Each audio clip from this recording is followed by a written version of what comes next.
All right, welcome to the Young Turks. The head of the ship has submerged. It's in the water. The ship is starting to tilt down this way. And then it's gonna break in half. Yes, yes it is. It's gonna break in half. So, tick, tick, tick, tick, tick, tick, tick, tick. All right, very important development from the whistleblower. That's coming up, okay. After that, Trump wants to start executing people. After that, he starts calling reporters scum. Okay. It's insane. Right. He's not even exaggerating. He's actually telling you what's happening. Okay, after that, new poll out. You don't even know this, it just came out. Numbers for impeachment have gone up 13 points, okay. It's funny because I have seen it, and someone in the office mentioned it once it made news, and I was like, I don't care. Yeah. You're wrong not to care. I just these polls. I'll explain. No, I'll explain later in the show why that matters. It's not just like, hey, fun polling. It actually affects the politicians. Anyways, and then later in the program, Elizabeth Warren on Medicare for all. We're gonna debate. Jerome. We're gonna argue. That's gonna be interesting. So an informant told me that you disagree with my perspective on this, which made me prepare for our debate. Okay, so first of all, treason. Okay, who are these leakers? Witch hunt. Okay, and I don't know what's a hoax, but something's a hoax. Okay, anyways, as you can tell, fun show ahead. Tell your friends, tell your family, tell Randy Gonzalez, share the stream. Here we go. Guys, now we're so close. One of these days you're gonna wake up. What? You resign. All right, anyway, let's go. You're hilarious. Okay. The whistleblower complaint by a member of the intelligence community regarding Donald Trump's phone conversations with the Ukrainian president has been released by Congress. Of course, this is a redacted version, but the public has now learned some more details about this whistleblower complaint that are important to share with you guys on the show today. Namely, what the Trump administration was trying to do to hide the transcript or any of the notes in regard to that phone conversation, the July 25th phone conversation, which has now led to an impeachment inquiry. Now, according to the Wall Street Journal, it not only details Trump's July 25th call with Ukraine's president, during which he asked his counterpart to investigate the Biden family, but also alleges that the administration's efforts to lock down records of the conversation. So I'm gonna read to you that portion which outlines what the administration tried to do. So the whistleblower complaint says, in the days following the phone call, I learned from multiple US officials that senior White House officials had intervened to lock down all records of the phone call, especially the official word-for-word transcript of the call that was produced, as is customary by the White House Situation Room. This set of actions underscored to me that White House officials understood the gravity of what had transpired in the call. He or she continues to write, White House officials told me that they were directed by White House lawyers to remove the electronic transcript from the computer system in which such transcripts are typically stored for coordination, finalization, and distribution to cabinet level officials. One more part of this. Instead, the transcript was loaded into a separate electronic system that is otherwise used to store and handle classified information of an especially sensitive nature. One White House official described this act as an abuse of the electronic system because the call did not contain anything remotely sensitive from a national security perspective. Okay, now let me tell you why this is monumentally important. So it's not that we're learning about a new call. It's not that we're learning that anything that happened in that call is worse than we realized yet, okay? But what we're learning is two different things. One is they knew it was bad. Now that's not just politically important, that's legally important. Because some laws are based on a state of mind. Did they intend to do the wrong thing? And you know this with murder cases. Homicides and manslaughter is different based on intent. I meant to go kill the guy and I had intent ahead of time to do it, or it was an accident when we got into a fight and I was heated, etc. Right? So in this case, when they go to hide the phone call that Trump had with the Ukrainian president. They know that it's bad. They know that it's potentially illegal. That's why they're hiding it. And the fact that they took that physical action to do it shows intent. They knew it. They knew it. Now, the second reason why it's hugely important is, number one, as Anna explained really carefully yesterday, what we showed you yesterday was not a transcript. It was a written down recollection of the call, and we don't know if it was complete. The transcript does exist in the secret database. Yes. So you could pull it out and maybe find other things that were said in that perfect call. And Trump is so proud that it was a perfect call, of course, partly because he's stupid and he doesn't know that he admitted to a crime, but partly maybe because he thought, oh, I already hid the bad stuff, okay? And then finally, and we're gonna get to more details on this in a second, they might have hidden more things in that same database. Ooh-wee, okay. Man, they're in a world of hurt. Trump, again, not bright enough to understand the kind of trouble he's in, but you could tell in his panic response that, oops, I didn't realize it was gonna be this bad. I just wanna note that there have been colleagues of mine who have now turned on me when it comes to our bet. They were sure that I was going to win this bet.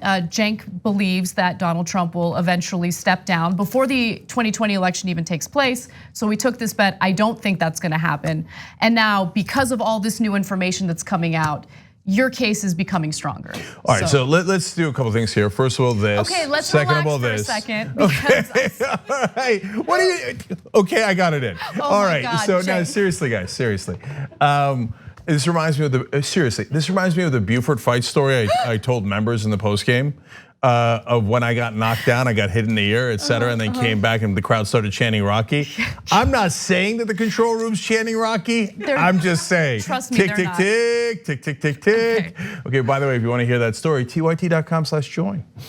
So let's go to other portions of this redacted whistleblower complaint that I think are relevant. So it starts off by saying, quote, in the course of my official duties, I have received information from multiple US government officials that the President of the United States is using the power of his office to solicit interference from a foreign country in the 2020 US election.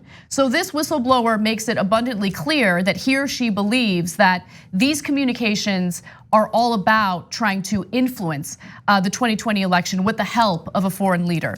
The interference includes, among other things, pressuring a foreign country to investigate one of the president's main domestic political rivals. The president's personal lawyer, Mr. Rudolph Giuliani, is a central figure in this effort. Attorney General William Barr appears to be involved as well. Also, this whistleblower complaint says, I was not a direct witness to most of the events described. This is something that the Trump administration is really harping on. However, I found colleagues' accounts of these events to be credible because in almost all cases, multiple officials recounted fact patterns that were consistent with one another.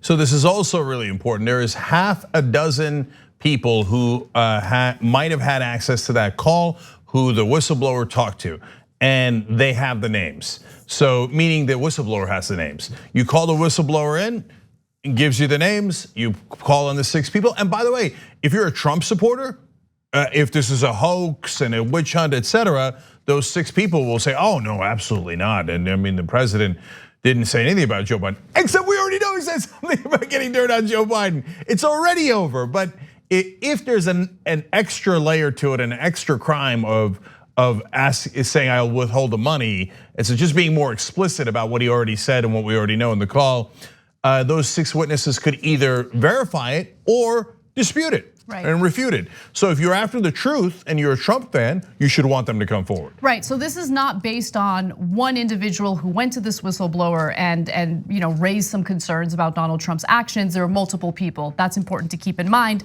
especially for stories that we're gonna cover later. So now I wanna get to Donald Trump trying to influence the dealings with prosecutors within Ukraine, which we've talked about a little bit, but this helps us suss it out a little more. The president also praised Ukraine's prosecutor prosecutor general specifically, and suggested that Mr. Zelensky might want to keep him in his position. And then he includes a note. Starting in March of 2019, this prosecutor general made a series of public allegations, many of which he later walked back, about the Biden family's activities in Ukraine. So Trump is thinking, well, this prosecutor general might be on my side. He might help dig up some of this dirt on the Biden family. So let me just suggest that he should keep this prosecutor general in place. Look, guys, there's actually no factual dispute that Donald Trump asked Ukraine to dig up political dirt on his political opponent. It's in the call. It's in the call that's already been released. So does any Republican even deny that? You can't deny it. It's already in the released part of the calls. So does that mean Republicans think, oh yeah, it's totally okay if my Democratic opponent goes and asks for help from any foreign country to make up corruption charges on me? That's totally fine, totally fine. Well, you can't say that, it's illegal and it'd be mental. Then the Democratic opponents can be like, all right, China, what do you got on corruption on Congressman X, Senator Y, whether it's real or unreal, who cares? Come help my campaign. Iran, come help my campaign. Cuba, come help my campaign. So this is preposterous. I have a question, and it really does matter because depending on how this plays out, obviously more people will be implicated in this investigation. So as you've mentioned a million times, Donald Trump doesn't really seem to know the law, care about the law. He keeps doing things without really thinking about the ramifications or consequences. Now, one can argue he hasn't had to face any consequences thus far, so maybe he does know what the law is, and he's decided to brazenly break it anyway. However, look, the fact that there were White House officials who wanted to hide the evidence of this phone call, right? So are there people protecting Trump? Like Trump has these conversations, he's thinking like, yeah, I'm having a normal conversation, there's no big deal. Others in the administration hear the call, they know that it's problematic, they know that he's breaking a law here, and they decide to move forward with hiding a transcript of it on his behalf. Well, he doesn't technically know how to move a call into a secret database. So there's no question that there are people inside the White House who are doing it for him and hence helping him. And guys, this is really important. I love that Anna brought it up. Trump has fired every competent person in his administration, whatever little of them existed in the first place. And he's replaced them with lackeys and yes men.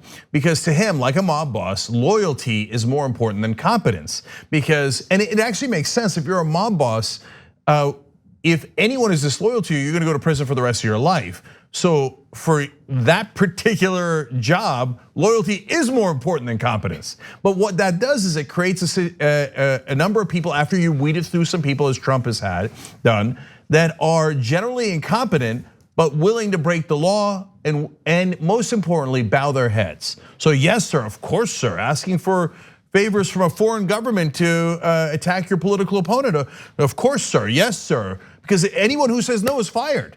Right? And anyone who doesn't play ball and is willing to commit crimes is fired. And part of the reason Trump's done this his whole life, and the people who worked at the Trump organization explained how he did it in the business world, is that so eventually he also has a fall guy. So he says, I didn't move it into the secret database, this schmuck did, right? And remember, he recently just said about Giuliani, oh, well, I guess you'd have to ask him that. I don't know anything about that.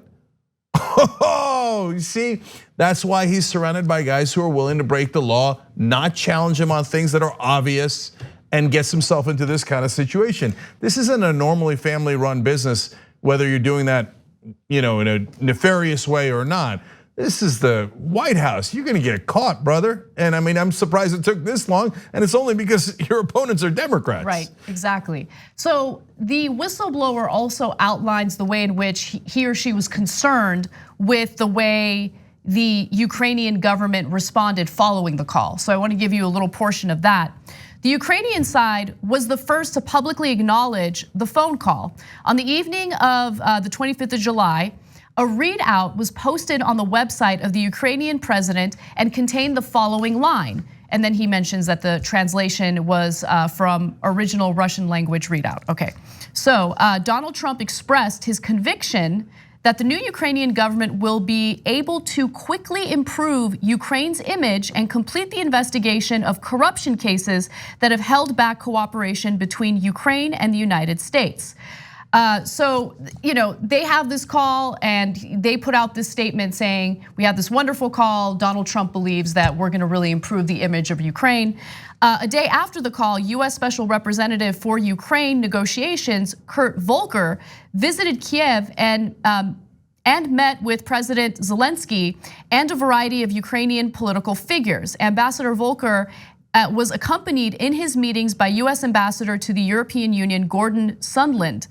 Based on multiple readouts of these meetings recounted to me by various US officials, Ambassadors Volker and Sondland reportedly provided evidence to the Ukrainian leaders.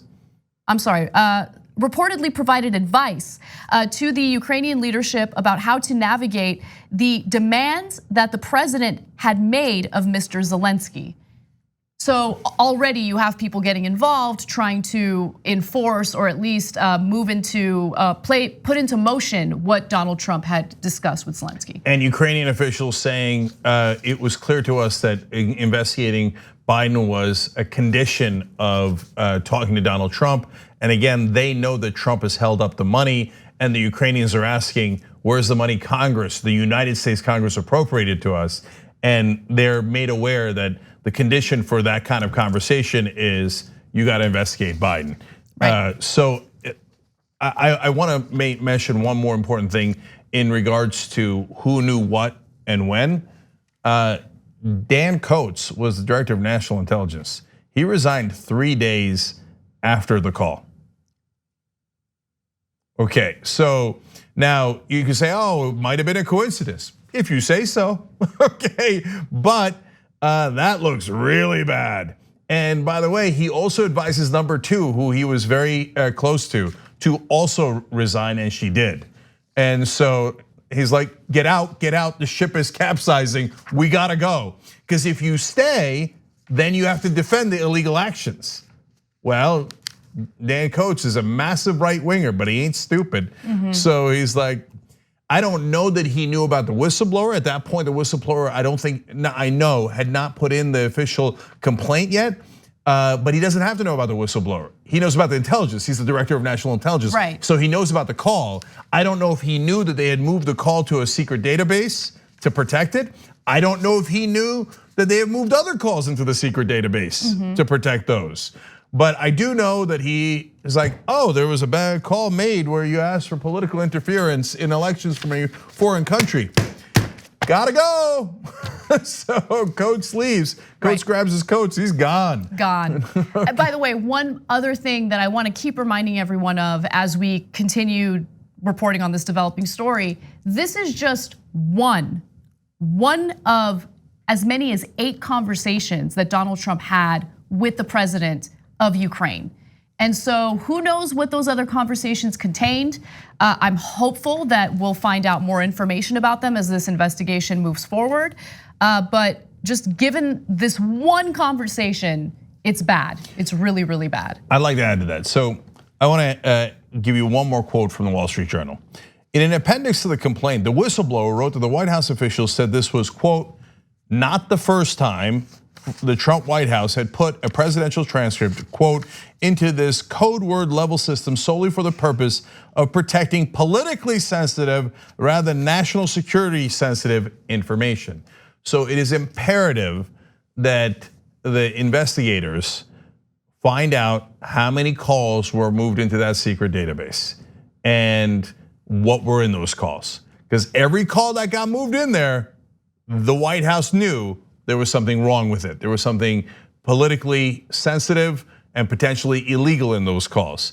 Otherwise, as the whistleblower is explaining, there's no reason to move unclassified calls into the most top secret database the government has unless you want to hide them. Hide them even from other cabinet officials and from anyone else ever seeing them. We must find those calls and we must find out what's in them, because you didn't move things into a secret database because they weren't problematic. Tick, tick, tick, tick, tick, tick, tick, tick. Drums. All right, we got to take a break. Oh, you're the worst. Please stop doing that. Okay, wait, we gotta take a break. But when we come back, we're gonna talk about Donald Trump putting out conspiracy theories about the individual who informed this whistleblower. It is an insane story. Come right back. We hope you're enjoying this free clip from the Young Turks. If you want to get the whole show and more exclusive content while supporting independent media, become a member at tyt.com/join today. In the meantime, enjoy this free segment. All right, back on the Young Turks. Lots of interesting comments from the members as usual. Jane Locke writes in, I'd almost rather see Bill Barr in jail than Trump, although adjoining cells would be, in the words of Cenk, awesome.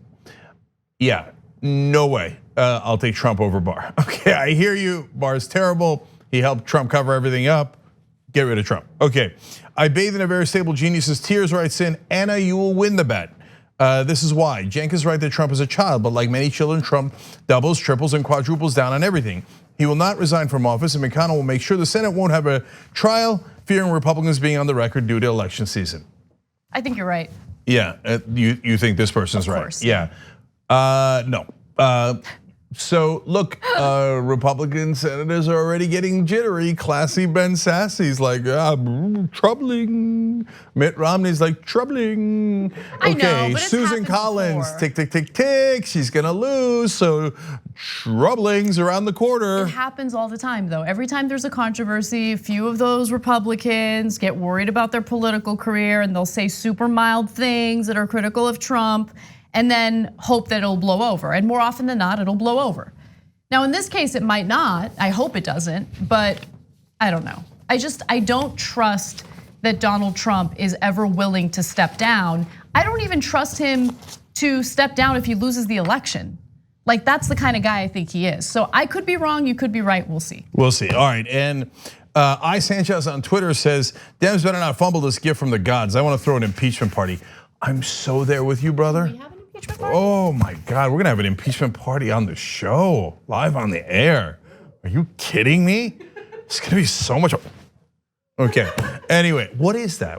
I don't know, Jake. I feel like it's inappropriate for you to do that. Okay, I don't know about that. Agree to disagree. All right, you guys ready? One more thing. This is so great that you said this. Rebecca Jones Howe says on Twitter, using hashtag TYT Live to talk to us 6 to 9 p.m. when we're live.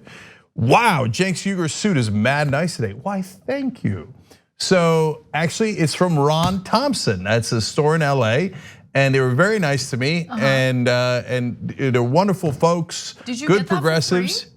No, not for free, okay. But at cost, which is like greatly reduced, which is awesome, and they're the best. And I love you guys.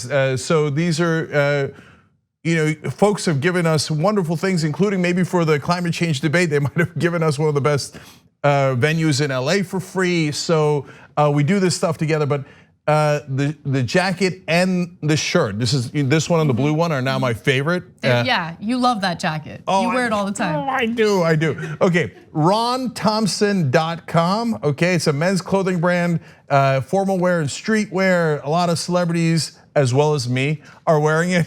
Okay, it's located downtown 840 South Los Angeles Street here in LA, but you can go to ronthompson.com. Thank you for asking and for noticing. So that's wonderful of you. Thank you guys.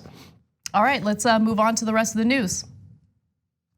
Donald Trump was at a UN event in Manhattan today, and it was closed to the media. However, there were reports immediately following the event that he was throwing out conspiracy theories about the individual who informed the whistleblower, who then later filed a formal whistleblower complaint against Donald Trump because of his conversation with the president of Ukraine. Now, during this UN event, Donald Trump went on to say insane things about this informant to the whistleblower. Take a listen. But basically, that person never saw the report, never saw the call, meaning never saw the call, heard something, and decided that he or she, whoever the hell it is, sort of like almost a spy. I want to know who's the person that gave the whistleblower, who's the person that gave the whistleblower the information? Because that's close to a spy.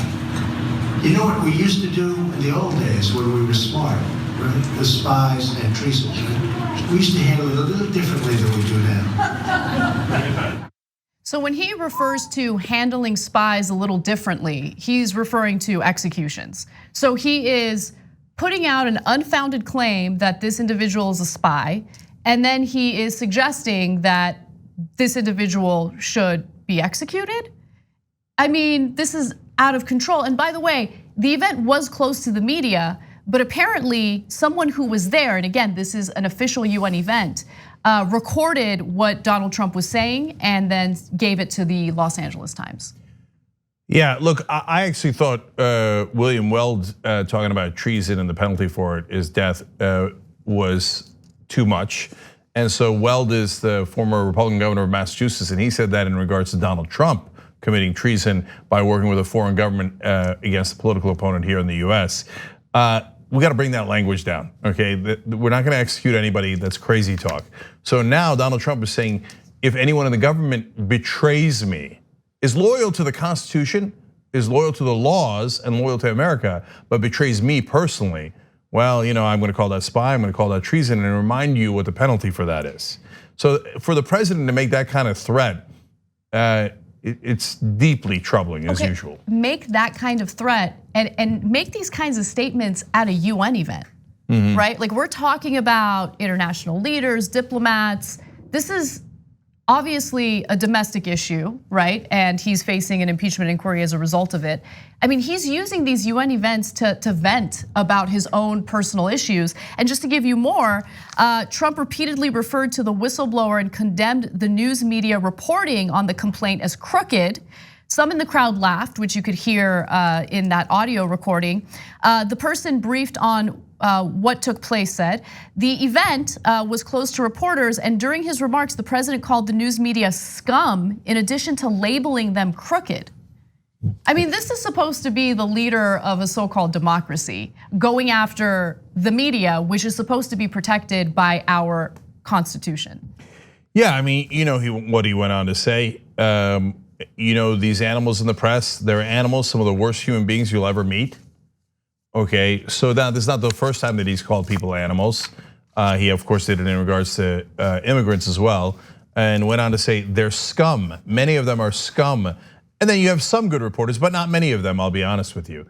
Reminds you very much of what he said about immigrants too. Mexicans are coming in, they're animals, they're rapists, they're criminals. There's some that are good, but not many. And so here he is again now doing it about the reporters. And this is, well, look, it's the talk of a fascist. It is. That's what fascists do. Hey, don't get information from reporters. Get my propaganda instead. I'm going to call them subhuman. I'm going to call them scum. We're going to target them. We're going to call them the enemy of the people. This is, look, it's not remotely hyperbole. That is exactly what fascists do. And other sets of groups of people are also less than human. And it's an infestation, an invasion. Same language that was used in Germany.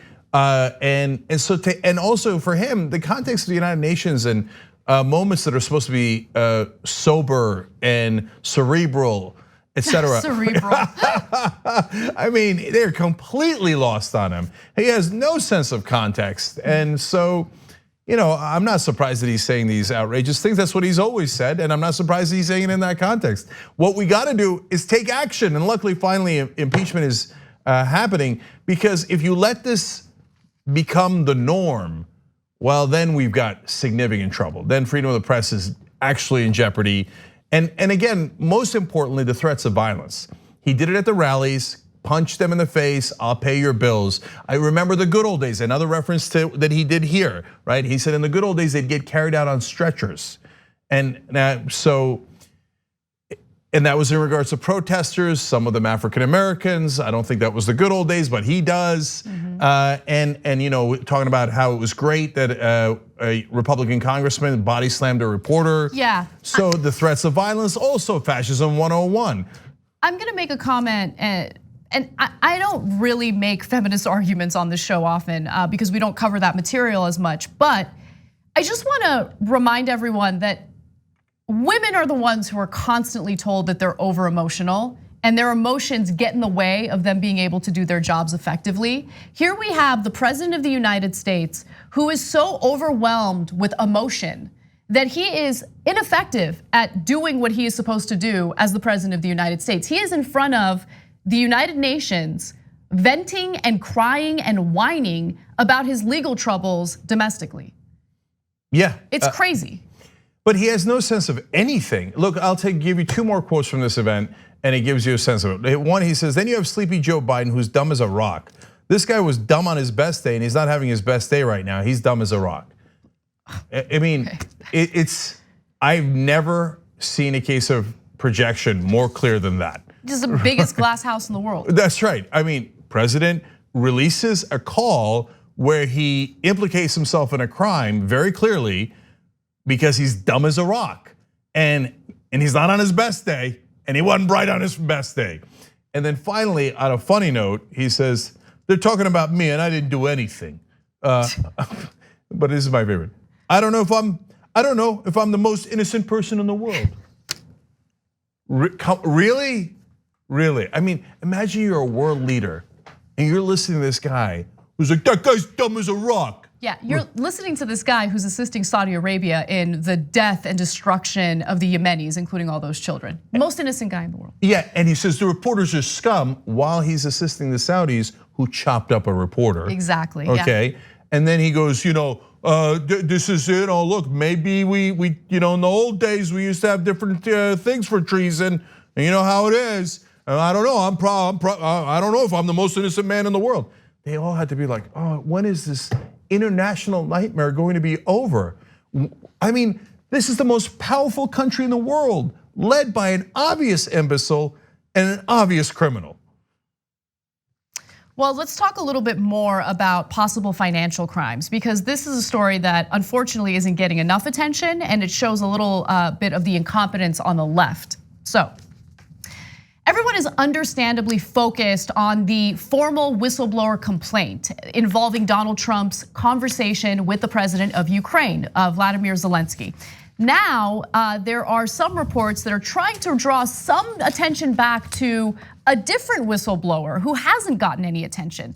Now, this whistleblower has not gone through the formal channels. In other words, this individual has not filed a formal whistleblower complaint. He or she has gone directly to Congress, and it's in regard to Donald Trump's possible financial crimes, including working with the IRS to prevent them from doing a real audit into his tax returns.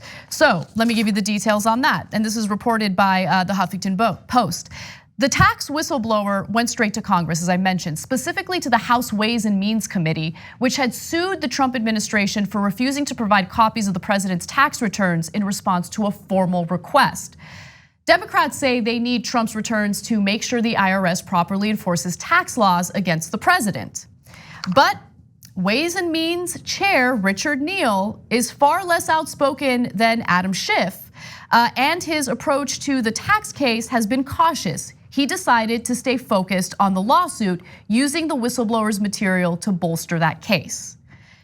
To give you some more information, the spokesman for the committee said this week that the US District Judge Trevor McFadden, a Trump nominee who donated to the Trump 2016 campaign and volunteered for the Trump presidential transition, has so far not asked to hear more about the whistleblower. He denied a Democratic motion to speed up the case. So here's the issue. You have this whistleblower, then you have super timid members of the Democratic Party who aren't aggressive enough, and then you have judges who have been nominated by Donald Trump.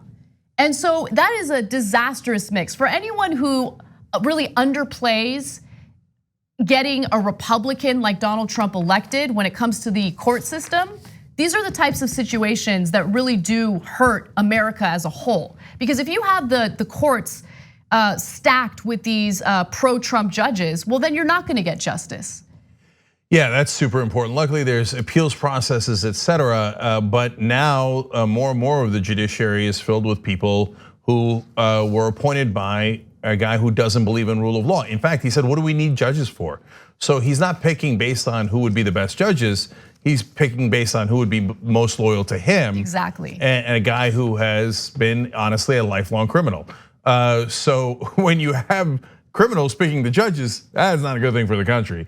But I want to say one more thing about Richard Neal. He's trying to outcompete Nancy Pelosi for who has historically protected Donald Trump the most. There is something weird and wrong about Richard Neal. So this is now how many times in a row he has said, I do not want to investigate Donald Trump. Richard Neal has the most important job outside of the Speaker of the House. He is the chairman of the Ways and Means Committee. That is the most powerful committee. It controls the budget, okay? And Nancy Pelosi, of course, said, who is the weakest, most complicit Democrat I have? Richard Neal, you're in charge of the most important committee. Yeah. So he will not investigate Trump on a boat. He will not investigate him on a goat. So Richard, there's something wrong with Richard Neal. Yeah. And look, I'm gonna tell you this, and then you're gonna think, oh, well, hey, is it bias, et cetera? No, I'm straight up about it. There's a guy named Alex Morse running against Richard Neal in a Democratic primary. This is exactly what's wrong with the Democratic Party. There's a good progressive, he's a Justice Democrat, justicedemocrats.com/Morse, M-O-R-S-E. But I'm telling you about him because of how bad Richard Neal is. Right. I didn't know Alex Morse from a hole in the wall. I didn't know Richard Neal that well until he became the head of the Ways and Means Committee. I knew him tangentially as a random congressman. Why am I animated against Neal? Because he gets in there and he goes, I don't want his state tax returns. Yeah. I'm gonna wait incredibly long to ask for his normal tax returns. I don't want this, I don't want that. I don't want to investigate the guy. Then what are you doing there? No, it's out of control. And it goes to a broader issue with the Democratic Party when it comes to these investigations in the first place. Look, I see frustration among progressives in regard to what finally led to an impeachment inquiry. Whatever, I'll take it. There needs to be an impeachment inquiry, and I'm glad that it's finally started. The frustration is, well, what about all these other crimes that Donald Trump has committed? And I agree with you on that. There are other crimes, namely potential financial crimes, especially financial crimes tied to his tax returns. Did he intentionally lie about his assets to commit tax fraud? Is he trying to influence the IRS's audit into his tax returns? These are the big questions that have been brought up by this whistleblower who's getting no attention, and some progressive members of Congress. But then you have someone like Richard Neal who's acting incredibly timid when it comes to these whistleblower complaints. Now, I don't know what is fueling it.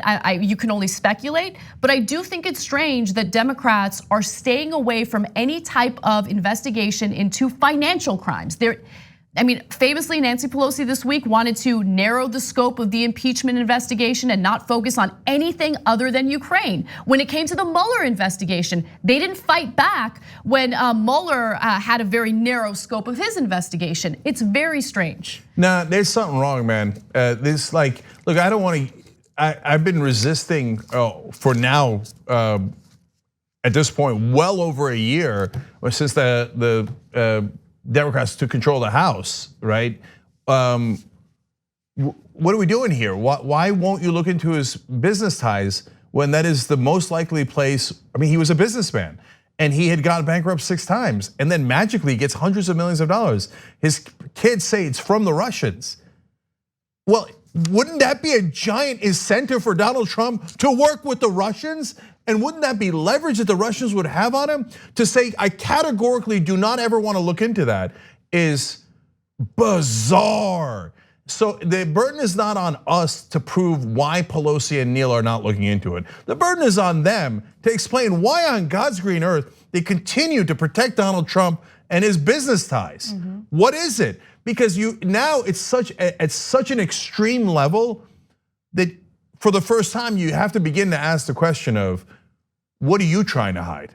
I mean, this is weird. Yep. All right, we got to take a quick break. When we come back, we have more news for you, including one of my favorite stories of the day, Lindsey Graham on impeachment back in the 1990s versus Lindsey Graham on impeachment today. Come right back.